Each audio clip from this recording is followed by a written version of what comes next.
Vicki Noratuk from Seattle in the USA has been blind since birth. In January 1973, she was terribly injured in a car crash.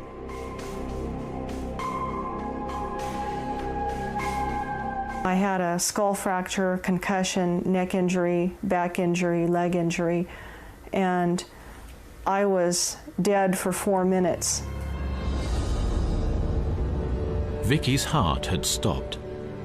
Was she clinically dead, or just in a deep coma?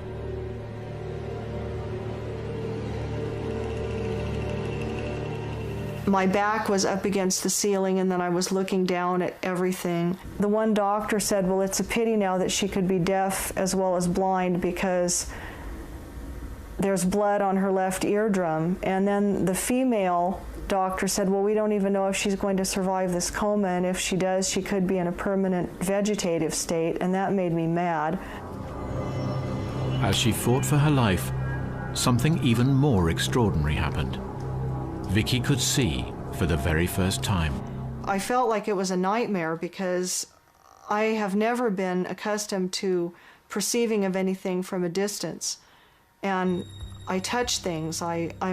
My world is at arm's length. I perceive of everything tactily, and I couldn't translate what it was that I was receiving. And it was scary to be able to, a lot of people have asked me, well, wasn't it wonderful to see? Actually, no, it wasn't. It was terrible initially.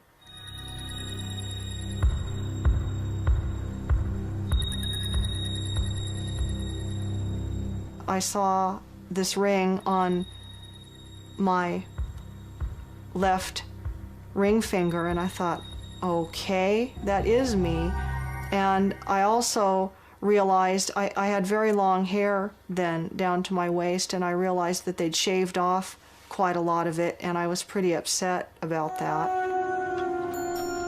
How could Vicki's blind eyes see? I mainly dream even with taste, touch, sound, and smell, but in my dreams there is no light, no color, and there are no visual impressions. Vicki's experience interests scientists. She works with a psychologist from New York University specializing in the near-death experiences of the blind, Sharon Cooper. If you compared her case with many sighted near-death experiencers, you would not find differences.